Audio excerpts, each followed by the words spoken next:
Hello friends, welcome to your channel catalyst Soni and this is Soni जी।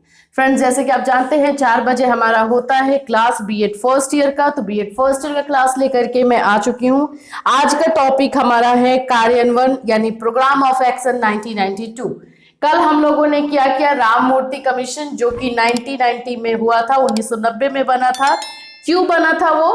क्योंकि 1986 में जो राष्ट्रीय शिक्षा नीति बनी थी उसके बारे में अपना व्यू पॉइंट रखने के लिए, रिव्यू करने के लिए बना था। तो रिव्यू इसलिए हुआ क्योंकि जिस लक्ष्य को, जिस उद्देश्य को लेकर के बनाया गया था 1986 का जो नीति, शिक्षा नीति बना था, उसमें वो जो लक्ष्य रखा गया था उसको पूरा करने में 1986 राष्ट्रीय शिक्षा नीति जो भी था वो फेल हो गया। इसीलिए 5 साल के बाद था कि रिव्यू होना है, लेकिन ये रिव्यू जो है 4 साल के बाद अर्जेंट बेसिस पे करना पड़ा और ये रिव्यू किया गया 1990 में। 1990 में राम मूर्ति के द्वारा, जो कि अध्यक्ष थे उस कमेटी के।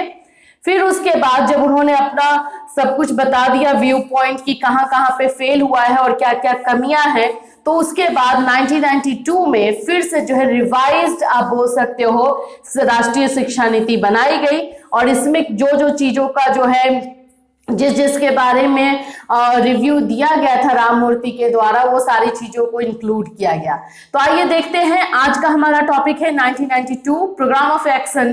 दैट मीन्स इसको हम लोग बोलते हैं रिवाइज्ड भी बोलते हैं। रिवाइज्ड जो है नेशनल एजुकेशन पॉलिसी है ये 1992-1986 को लेकर के। तो देखते हैं कि इसमें क्या क्या चेंजेस हुए।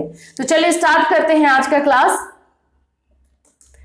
सबसे पहले तो समझिए कि ये है क्या। कार्यान्वयन कार्यक्रम यानी 1992 एक्शन प्रोग्राम 1992, जिसको इंग्लिश में बोलेंगे निरौपचारिक शिक्षा योजना की प्रभावशाली तथा सफल बनाने के लिए संशोधित, इसको हम revised national policy of education 1992 बोलते हैं। ठीक है, संशोधित राष्ट्रीय शिक्षा नीति, revised national policy of education जो है कार्यान्वयन का योजना बनाई, ताकि इस योजना के अंतर्गत निरौपचारिक शिक्षा को सही ढंग से व्यवहारिक रूप दिया जा सके। इसके लिए कार्यान्वयन कार्यक्रम 1992 में महत्वपूर्ण सुझावों को अपनाया गया जो निम्नलिखित है। सबसे पहले तो मैं आपको ये बताऊं कि ये बनाया क्यों गया। ये आपको मैं कल के क्लास में बता चुकी हूं कि इसको बनाने का क्या मोटो था। 1990 में जो राम मूर्ति कमेटी बनी थी, तो उन्होंने 1986 के राष्ट्रीय शिक्षा नीति के कमियों के बारे में बताया। तो उसके बाद से 1992 में जो है उन सारी कमियों पे काम किया गया और उसके बाद से जो है जो चीजें इसमें इंप्रूव हो सकती थी उन सारी चीजों को इसमें रखा गया। 5 पॉइंट ऐसे हैं जो 1990 में राम मूर्ति ने बताया कि जिसके द्वारा हमारी राष्ट्रीय शिक्षा नीति 1986 फेल हुआ था। वो 5 पॉइंट कल हम लोग डिस्कस कर चुके हैं। कल का क्लास अगर आपने मिस किया है तो प्लीज जाके कल का क्लास देखिए, उसके बाद आज का क्लास आपको समझ में आएगा। मैं अभी जितनी भी शिक्षा नीति हमारी बनी है, इतना याद रखिए, जितनी भी शिक्षा नीति है वो कंटेम्प्रेरी में कम से कम आपको 20 से 30 नंबर के बीच में दे देगा। तो जितनी शिक्षा नीति है सारा मैं आपको करवा रही हूँ ताकि आप 30 नंबर एटलीस्ट जो है कंटेम्प्रेरी में सेव कर ले, क्योंकि इसमें मैं आपको पहले ही बता चुकी हूँ मार्क्स लाना डिफिकल्ट है। तो मैं टॉपिक वाइज जो है आप लोगों को मार्क्स गेनिंग बता रही हूँ। इसमें 20 नंबर से 30 नंबर हर यूनिवर्सिटी में अलग अलग रहता है, लेकिन 20 नंबर से 30 नंबर जो है शिक्षा नीति के अंतर्गत आता है। तो हम लोग जो है लाइन से चल रहे हैं। 1952 सेकेंडरी एजुकेशन कमीशन हमने किया, 1986 हमने किया, अब जो है 1992 हमने राम मूर्ति कर लिया।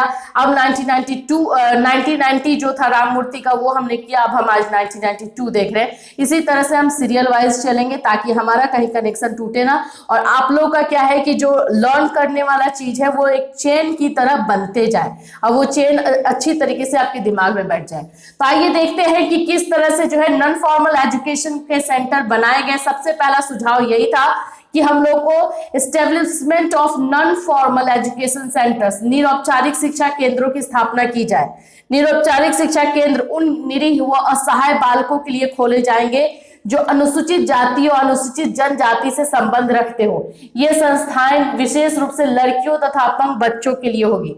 सबसे पहले बताऊं कि जो 5 पॉइंट से 1986 फेल हुआ था उसमें से एक पॉइंट ये भी था बनाया गया था वो कि ऐसे लोगों तक शिक्षा पहुंचे, मतलब शिक्षा को सार्वभौमिक रूप देने का जो है बात था 1986 में, जो कि नहीं हो पाया था। और उसमें ये बोला गया था कि ऐसे लोगों तक शिक्षा पहुंचाई जाए जहां तक शिक्षा नहीं पहुंच रही है, स्पेशली अनुसूचित जाति और अनुसूचित जनजाति के लिए। तो अब देखें वो लोग कि ये फेल हो रहा है, तो उन लोगों ने 1992 में रिवाइज नेशनल पॉलिसी किया और उसमें उन्होंने सबसे पहला यही रखा कि सभी तक जो है शिक्षा पहुंचानी है। तो उसके लिए निरौपचारिक शिक्षा केंद्र जो है एजुकेशन सेंटर खोला गया, और जिसमें अनुसूचित जाति जनजाति के बच्चे, स्पेशली लड़कियों और अपंग बच्चों को पढ़ाने की बात कही गई। तो सबसे पहला पॉइंट यही था जो है सेंटर खोलने के बारे में। आइए दूसरा पॉइंट देखते हैं। दूसरा हमारा पॉइंट क्या था? समुदाय का योगदान, कम्युनिटीज कंट्रीब्यूशन। इसमें क्या है? ऐसे केंद्रों की स्थापना के लिए आर्थिक सहायता तथा निरीक्षण हेतु समुदाय से सहायता ली जाएगी, क्योंकि फंड का भी जो है कमी हो रहा था। तो कुछ समुदायों से जो है सहायता लेने की बात कही गई कि हमें जो है सफिशिएंट फंड चाहिए, तो क्यों ना हम फंड को रेज करें, और जो लोग सफिशिएंट है या फिर अच्छी तरीके से आप बोल सकते हो कि स्टेबल है, वो लोग जो है कुछ सहायता अगर करना चाहते हैं तो करें। तो इसलिए समुदाय योगदान का निर्माण किया गया, जिससे कि सफिशिएंट फंड हो जिसमें सहायता करने में कोई प्रॉब्लम ना हो। तीसरा है महिला प्रशिक्षकों की नियुक्ति, क्योंकि हमारे इस शिक्षा नीति में वुमेन को जो है सेंटर पॉइंट माना गया था कि जितने भी स्त्रियां हैं उनको शिक्षा दी जाए। तो सिर्फ और सिर्फ अगर जेंट्स, सिर्फ और सिर्फ जो मेल अगर टीचर रहते हैं, तो वहां पर ऐसी लड़कियों और जो गर्ल्स हैं वो लोग एजुकेशन के लिए नहीं पहुंचती हैं। तो इसलिए ये भी एक बनाएगा, उसका तौर आप बोल सकते हो, उसका तौर ये बनाया गया कि हम ज्यादा से ज्यादा जो है लेडीज रिक्रूटमेंट करें, वुमेन इंस्ट्रक्टर्स को लेकर आए, जिससे कि बच्चे की संख्या बढ़े। ज्यादातर माँ बाप मुख्य रूप से देहातों में अपनी बेटियों की शिक्षा महिला प्रशिक्षकों के द्वारा ही चाहते हैं। यह केवल तभी संभव हो सकता है जब शिक्षा के क्षेत्र में महिला प्रशिक्षार्थी की नियुक्ति का प्रावधान किया जाए। समझे? तो ये एक नियम उस समय लागू किया गया। फिर है प्रशिक्षकों का प्रशिक्षण। जो इंस्ट्रक्टर है, जो टीचर है, जो शिक्षक है, उन लोगों को भी ट्रेनिंग दी जाए, क्योंकि उनको अगर ट्रेनिंग नहीं दी जाएगी तो उन्हें पता ही नहीं चलेगा किस तरह का एजुकेशन देना है। प्रशिक्षकों को पूर्ण रूप से प्रशिक्षण देने की सुविधा दी जाए ताकि वो अपने विद्यार्थियों को अत्यधिक शिक्षा देने में समर्थ हो।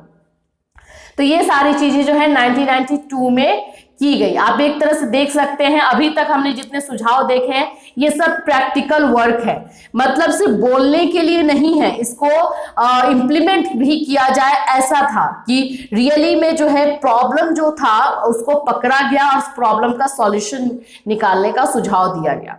फिर प्रशिक्षण के लिए संस्थाएं, अब इनको ट्रेनिंग कहाँ दी जाएगी, तो उसके लिए इंस्टीट्यूट बनाए जाए जहां पे ये हो। तो उसी समय यह भी सुनिश्चित किया गया कि जैसे district institute of education and training and diet, national council of education research and training यानी एनसीईआरटी एवं एनआईईपी आदि प्रशिक्षकों के प्रशिक्षण का कार्यभार संभालेगी। ट्रेनिंग देने के लिए कौन? एनसीईआरटी, डाइट, ये सारे लोगों को, संस्थाओं को जो है इंक्लूड किया गया जो कि ट्रेनिंग का भार संभाले और जो इंस्ट्रक्टर है, जो प्रशिक्षक है, उनको ट्रेन करें। 6 नंबर है लिंकेज, संयोजन। संयोजन क्या होता है? संयोजन का मतलब होता है लिंक करना, जोड़ना। किससे? आइए देखते हैं। निरौपचारिक शिक्षा की मुक्त विद्यालयों के साथ संयोजन की व्यवस्था की गई। इसके साथ साथ निरौपचारिक शैक्षिक कार्यक्रम को सार्वजनिक पुस्तकालय से जोड़ने की बात भी की गई। जो निरौपचारिक शिक्षा थी उसको मुक्त विद्यालय, दैट मीन्स की ओपन जो कॉलेजेस थे, ओपन यूनिवर्सिटीज जो थे, उनसे जोड़ा गया। क्योंकि बहुत सारे ऐसे भी लोग थे कि जो रेगुलर क्लास नहीं करना चाहते थे या फिर उन कुछ मजबूरियों की वजह से नहीं कर पाते थे, तो उन लोगों के एजुकेशन के लिए ये लिंक किया गया कि इस शिक्षा को जो है ओपन यूनिवर्सिटी से जोड़ा जाए। ये सारी शिक्षा जो है वहां पर भी प्रोवाइड की जाए, वहां पर भी उपलब्ध कराई जाए, ताकि जो लोग रेगुलर क्लास अटेंड नहीं कर सकते हैं वो वहां से अपने एजुकेशन पूरा कर पाए। 7th है विविध कोर्सों की व्यवस्था, प्रोविजन फॉर वेरियस कोर्सेज। बहुत सारे नए नए कोर्सेज को जो है इंक्लूड किया गया। सबसे ज्यादा अगर मैं बोलूँ तो टेक्निकल और वोकेशनल कोर्सेज को इंक्लूड किया गया और उसमें जो है नए नए कोर्स लाए गए। निरौपचारिक संस्थाओं से पास होने वाले अभ्यर्थियों के लिए विभिन्न प्रकार के तकनीकी और व्यवसायिक कोर्सों के अध्ययन की व्यवस्था की जाएगी। 8 नंबर है अनुवर्ती कार्यक्रम यानी फॉलो अप प्रोग्राम्स। संपूर्ण साक्षरता अभियान कंप्लीट लिटरेसी कैंपेन के जिला अनुवर्ती कार्यक्रम को 9 से 14 वर्ष की आयु वर्ग वाले विद्यार्थियों के समूह के लिए आरंभ किया जाएगा। साक्षरता के उपरांत ऐसे विद्यार्थियों को अनवरत शिक्षा के अंतर्गत आगे पढ़ने के लिए प्रोत्साहित किया जाएगा। फॉलो अप प्रोग्राम का मतलब क्या होता है? देखिए, ऐसे तो बोला गया था कि 14 साल तक सबको फ्री शिक्षा दी जाएगी, लेकिन जैसे ही बच्चे जो हैं उस एज तक आते थे या फिर मान लीजिए कि उतना वो पढ़ लिए, लेकिन उसके बाद का क्या, उसके बाद से क्या पढ़ाई करने के लिए या फिर आगे पढ़ने के लिए उनके पास क्या पैसा कहीं से टपक जाएगा? तो ऐसा तो था नहीं। तो उसके लिए जो है फॉलो अप प्रोग्राम निकाला गया। इस प्रोग्राम का मतलब ही है वैसे स्टूडेंट्स को फॉलो करना या वैसे स्टूडेंट्स को मोटिवेट करना जो कि 9 to 14 ईयर्स के बीच में है, जो अपना एजुकेशन कंप्लीट कर चुके हैं, जो कि फ्री एजुकेशन था, आप बोल सकते 14 साल तक फ्री एजुकेशन देना था, या फिर कंप्लीट करने के रास्ते पे हैं, ताकि उनको उसी समय से मोटिवेट किया जाए ताकि वो बीच में अपनी पढ़ाई को ना छोड़े और आगे कंटिन्यू करें। तो इस तरह के फॉलो बहुत सारे प्रोग्राम रखे गए जिससे कि बच्चों को जागरूक किया जाए, प्रोत्साहित किया जाए आगे पढ़ने के लिए। अगर कोई हेल्प हो सकता है तो वो भी किया जाए। 9th है स्वयंसेवी संस्थाओं को प्रोत्साहन, एनकरेजमेंट टू वॉलंटियर एजेंसीज। ऐसे बहुत सारी संस्थाएं थी जो कि अपने लेवल पे एजुकेशन को आगे बढ़ा रही थी। तो ये बोला गया कि वैसे संस्थाओं को थोड़ा सा जो है सहायता की जरूरत है, प्रोत्साहन की जरूरत है। तो वैसे वैसे संस्थाओं को आगे बढ़ाया जाए ताकि वो भी हमारे साथ मिलकर काम करे और जहां तक एजुकेशन नहीं पहुंच पा रहा है वहां तक पहुंचे। कमेटी के अनुसार जिन स्थानों पर सरकारी संस्थाएं या तो नहीं है या फिर उनकी कमी है, उन क्षेत्रों में निरौपचारिक शिक्षा की व्यवस्था करने के लिए स्वयंसेवी संस्थाओं को आगे आना चाहिए। निरौपचारिक शिक्षा के माध्यम से यह कार्य जितनी शीघ्रता से कार्यान्वित होगा उतनी ही जल्दी समाज के कमजोर वर्ग के बच्चे शिक्षा ग्रहण कर देश की मुख्य धारा से जुड़ सकेंगे। ठीक है, फिर उसके बाद छठी पंचवर्षीय योजना के तहत उन 9 से 14 वर्ष के बच्चों के लाभार्थ योजना बनाई गई जो या तो बीच में ही किन्हीं कारणों से पढ़ाई छोड़ गए या स्कूली शिक्षा से वंचित रह गए। इन बच्चों के लिए बहुविधि प्रवेश पद्धति शुरू की गई और निरौपचारिक शिक्षा में विविध प्रकार के कोर्स शुरू किए गए। 7वें पंचवर्षीय योजना में निरौपचारिक शिक्षा को प्राथमिक शिक्षा के सार्वभौमिकरण के लिए एक महत्वपूर्ण सशक्त साधन माना गया। इस दौरान लगभग 64 लाख व्यक्तियों जो शिक्षा के इच्छुक या योग्य नहीं थे इस शिक्षा कार्यक्रम के अंतर्गत शिक्षित किया गया। अनौपचारिक शिक्षा को सरल तथा लचीला बनाने तथा इसे उपयुक्त तरीके से अनौपचारिक पद्धति से जोड़ने के लिए निम्नलिखित प्रयत्न किए गए। तो देखिए, ये तो 1992 में आया, लेकिन उसके बाद जो पंचवर्षीय योजना भी आ रही थी वो भी इससे जोड़ करके ही आ रही थी और वो इस चीज में मदद भी कर रही थी। तो इसी तरह से छठी और 7वीं जो पंचवर्षीय योजना आई उसने भी मदद किया। और आपने सुना हो सर्व शिक्षा अभियान, तो वो सारी चीजें जो है चलाई गई और उसमें बहुत सारे लोगों को शिक्षित किया गया, ना कि सिर्फ बच्चों को, लोगों को, जो उसमें युवा ये सब लोग थे उनको शिक्षा प्रदान की गई। तो इस तरह से पूरा देश जो है शिक्षा को आगे बढ़ाने में एक तरह से लग गया। सबसे पहला जो इसमें किया गया, पूरक पाठ्य सामग्री यानी सप्लीमेंट्री स्टडी मटेरियल प्रोवाइड करना विकसित की गई और फिर से उसे विद्यार्थियों को उपलब्ध कराया गया। उपयुक्त पाठ्य सामग्री यानी adequate and appropriate study material भी विकसित कर विद्यार्थियों को उपलब्ध कराया गया। औपचारिक एवं निरौपचारिक शिक्षा पद्धति में तालमेल एवं मजबूत संबंध, appropriate coordination and sound link between formal and non formal education, अर्थात नियमित विद्यालयों, निरौपचारिक शिक्षा केंद्रों तथा प्रौढ़ शिक्षा केंद्रों को अपनी आवश्यकता के अनुसार अधिक से अधिक संसाधनों का प्रयोग करने के लिए स्थापित किया जाए।